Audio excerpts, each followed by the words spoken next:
जय हरी शेतकरी मित्रांनो, सध्या जनगणना चालू आहे आणि या जनगणनेमध्ये 1 मे पासून 15 मे पर्यंत स्वगणना चालू झालेली आहे आणि ही स्वगणना आपल्याला आपल्या मोबाईलवर सुद्धा करता येते। म्हणजे याच्यासाठी कुठं जायची गरज नाही, काय नाही। आपण घर बसल्या आपल्या मोबाईलवर आपल्या गणनेची माहिती म्हणजे जनगणनेची सगळी माहिती, मग घर असेल, आपल्याकडे कम्प्युटर, इंटरनेट, जी काही माहिती आहे ती सगळी माहिती आपल्याला ऑनलाईन पद्धतीने सबमिट करायची आहे आणि तेच आपण या व्हिडिओच्या माध्यमातून बघणार आहोत की ही माहिती ऑनलाईन पद्धतीने कशी सबमिट करायची आणि घर बसल्या मोबाईलवर आपल्याला कुठं जायची सुद्धा गरज नाही। त्यामुळे तुम्हाला विनंती एकच राहील की तुम्ही जर आपल्या चॅनलवर नवीन असताल तर चॅनलला सबस्क्राईब करा, व्हिडिओला लाईक करा आणि जास्तीत जास्त बांधवांना ही माहिती शेअर करा की जेणेकरून त्यांना आपली माहिती ऑनलाईन पद्धतीने भरता येईल। आणि ही माहिती भरल्याच्या नंतर आपल्याला एक SEID त्यामधून मिळणार आहे। तो SEIDचा आपण स्क्रीनशॉट काढून ठेवायचा, कारण 15 मेच्या नंतर जनगणना कर्मचारी आपल्याकडे येणार आहेत आणि ते आल्याच्या नंतर जर आपली यामध्ये काही चूक झाली तर आपल्याला त्यांच्या माध्यमातून त्यामध्ये बदलसुद्धा करता येणार आहे। मात्र यामध्ये फक्त नाव टाकते वेळेस आपलं नाव हे आधार कार्डप्रमाणे बरोबर असणं गरजेचं आहे आणि नाव फक्त कुटुंब प्रमुखाचं टाकायचं आहे। त्यामुळे सविस्तर शेवटपर्यंत व्हिडिओ बघा, म्हणजे स्वगणना कशी करायची हे संपूर्ण तुमच्या लक्षात येईल। चला तर आपण व्हिडिओला सुरुवात करूया। तर मित्रांनो, सुरुवातीला आपल्याला या वेबसाईटवर यायचं आहे। याची लिंक मी आपल्याला डिस्क्रिप्शनमध्ये देणार आहे। इथं आपल्याला आपलं महाराष्ट्र राज्य निवडून घ्यायचं, त्यानंतर जो कॅप्चा कोड दिसतो तो इथं टाकून घ्यायचा आणि व्हेरीफाय प्रोसीड यावर क्लिक करायचं। त्यानंतर आपल्याला अशी सूचना दिसणार, तिथं ओके करायचं आणि ओके केल्याच्या नंतर आपल्याला इथं कुटुंब प्रमुखाचं नाव, मोबाईल नंबर, ईमेल ID असेल तर टाकायचा, नसला तरी चालतो आणि व्हेरीफाय प्रोसीड करून टाकायचं। त्यानंतर आपण पुढच्या स्टेपला जाणार आहोत। इथं आपल्याला OTP मोबाईलवर येणार आहे। तो OTP आपण जो मोबाईल नंबर टाकला आहे त्याच्यावर आल्याच्या नंतर तो आपल्याला OTP इथं टाकून इथं अगोदर आपल्याला भाषा निवडून घ्यायची, कारण आपल्याला इथं प्रश्नांची उत्तरं द्यायची। ती आपल्याला मराठी निवडायची म्हणजे आपल्याला ते प्रश्न समजतील आणि त्यानंतर OTP टाकून व्हेरीफाय OTP यावर क्लिक करायचं।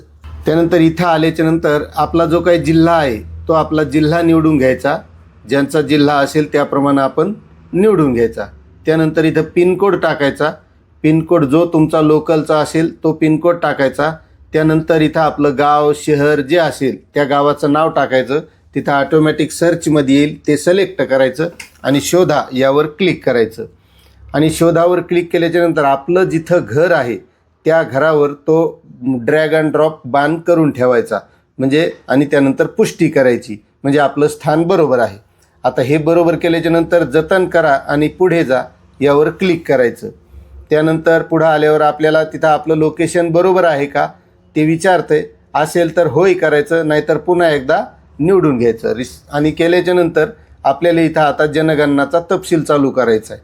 तर इथं आता गणना घराची जमीन यासाठी मुख्यतः वापरलेले साहित्य, म्हणजे घराला आपण काय साहित्य वापरले ते साहित्य आपल्याला इथं निवडायचं, जे सिमेंट असेल, माती असेल त्याप्रमाणे निवडून घ्यायचं। त्यानंतर गणना घराची भिंत कोणत्या प्रकारची आहे, मातीची आहे, दगडाची आहे, लाकडाची आहे, त्याप्रमाणे इथं तुम्ही तुमच्या घराचं जसं असेल त्या पद्धतीनं निवडून घ्यायचं। त्यानंतर घराची छप्पर यासाठी मुख्यतः वापरलेले साहित्य, मग घरावर पत्र आहेत का, काय चवाळं टाकलेलं आहे का, स्लॅबचं घर आहे, ज्या पद्धतीनं असेल त्या पद्धतीने तुमचं निवडून घ्यायचं। त्यानंतर घराची स्थिती कशी आहे, चांगली आहे, राहण्यायोग्य आहे का, मोडकळीस आलेलं आहे, त्याप्रमाणे आपण निवडून घ्यायचं आणि जतन करा आणि पुढे जा यावर क्लिक करायचं। आता त्यानंतर आपल्याला या कुटुंबात सामान्यतः निवास करणाऱ्या व्यक्तींची एकूण संख्या किती आहे, म्हणजे तुमच्या घरात किती माणसं आहेत तेवढे माणसं इथे टाकायचे। कुटुंब प्रमुखाचं नाव तुम्हाला तिथं दिसणार आहे, कारण ते अगोदरच टाकलेलं आहे। आता त्यानंतर तुम्हाला कुटुंब प्रमुखाचे नाव निवडलेली ती भाषा जी आहे त्याप्रमाणे इथं तुम्हाला ती भाषा इथं निवडून घ्यायची आहे। तुमची भाषा जी असेल ते मराठी असेल मराठी, हिंदी असेल हिंदी, जी असेल ती त्याप्रमाणे आपण निवडून घ्यायची। कुटुंब प्रमुखाचं लिंग, मग स्त्री आहे का पुरुष आहे त्याप्रमाणे इथं निवडून घ्यायचं। आणि जर अनुसूचित जाती किंवा अनुसूचित जमाती असेल तर SC STची सूची पाहण्यासाठी क्लिक करा यावर क्लिक करायचं। इथं एक PDF ओपन होणार आहे, यामध्ये आपण SC ST असाल तर त्याप्रमाणे इथं बघून घ्यायचं आणि हे बघितल्याच्या नंतर किंवा जनरल असेल तर आपल्याला जनरल या पद्धतीनं हे निवडून घ्यायचं. इथं हे निवडायचं ऑप्शन आहेत, यामधून ते निवडायचं आणि नसेल तर इतर निवडायचं. आणि त्यानंतर घराच्या मालकी हक्काची स्थिती कशी आहे, स्वतःचं घर आहे का किरायाचं घर आहे, त्या पद्धतीनं इथं हे निवडून घ्यायचं. त्यानंतर आहे निवास योग्य खोल्यांची संख्या, म्हणजे तुम्हाला राहण्यासाठी किती खोल्या योग्य आहेत त्याप्रमाणे इथं खोल्या निवडून घ्यायच्या. आणि त्यानंतर या कुटुंबात राहत असलेल्या विवाहित जोडप्यांची संख्या, आता एकत्रित कुटुंब असेल 2-3 जोडपे असतील त्याप्रमाणे निवडून घ्यायचं आणि जतन करा आणि पुढे जा यावर क्लिक करायचं. हे माहिती बरोबर असेल तर होय करायचं आणि पुढे जायचं. आता पुढचा प्रश्न आहे पिण्याच्या पाण्याचा मुख्य स्रोत तुमचा काय, बोरवेल आहे, विहीर आहे का पाईपलाईननं नळाचं पाणी येतं आहे, त्या पद्धतीनं तुम्ही निवडून घ्यायचं. त्यानंतर पिण्याच्या पाण्याची उपलब्धता असलेला स्रोत, आता तुमच्या परिसरात आहे, परिसराजवळ आहे का तुम्हाला दुरून पाणी आणणं लागतं आहे याप्रमाणे निवडायचं. प्रकाशाचा स्रोत काय, तुमच्याकडे वीज आहे का चिमणी लावता का गोड तेलाचा दिवा लावता, त्याप्रमाणे तुम्ही इथं निवडून घ्यायचं. त्यानंतर शौचालयाची उपलब्धता, तुमच्याकडे शौचालय कोणत्या पद्धतीचं आहे, केवळ कुटुंबाच्या वापरासाठी का सगळ्यासाठी का सार्वजनिक शौचालयाचा वापर करता, त्याप्रमाणे इथं निवडून घ्यायचं. शौचालयाचा प्रकार फ्लॅश, पॉवर, फ्लॅश, शौचालय जोडणी जसं असेल तुमचं त्या पद्धतीनं तुम्ही इथं निवडून घ्यायचं. का देव खड्डा शौचालय आहे, एक खड्डा शौचालय आहे, कशा पद्धतीचं असेल किंवा तुम्ही शौचालयाला बाहेर जाता त्या पद्धतीनं तुम्ही या सगळ्या गोष्टी निवडायच्या आहेत. आणि महत्त्वाचं यामध्ये जर तुमचं काही चुकलंही तरी तुमच्याकडं जनगणना प्रतिनिधी येणार आहे, त्यावेळेस तुम्हाला यामध्ये दुरुस्ती करता येईल. फक्त नाव व्यवस्थित टाकायचं, नावामध्ये तुम्हाला कोणत्याही प्रकारची दुरुस्ती करता येणार नाही. आता सेवा शौचालय यामध्ये निवडून घ्यायचं तुमचं जे ज्या पद्धतीनं असेल ते. त्यानंतर सांडपाणी सोडण्यासाठी जोडलेली व्यवस्था, म्हणजे तुमच्या घराचं जे सांडपाणी जातं त्यासाठी नाली आहे का उघडं गटार आहे, तुम्ही त्या पद्धतीनं हे सुद्धा निवडून घ्यायचं आहे. त्यानंतर परिसरामध्ये स्नानगृहाची उपलब्धता, तुमच्याकडं स्नानगृह न्हाणी आहे का, चांगलं बाथरूम आहे का नाही, छप्पर आहे का नाही त्याला, त्या पद्धतीनं हे निवडून घ्यायचं.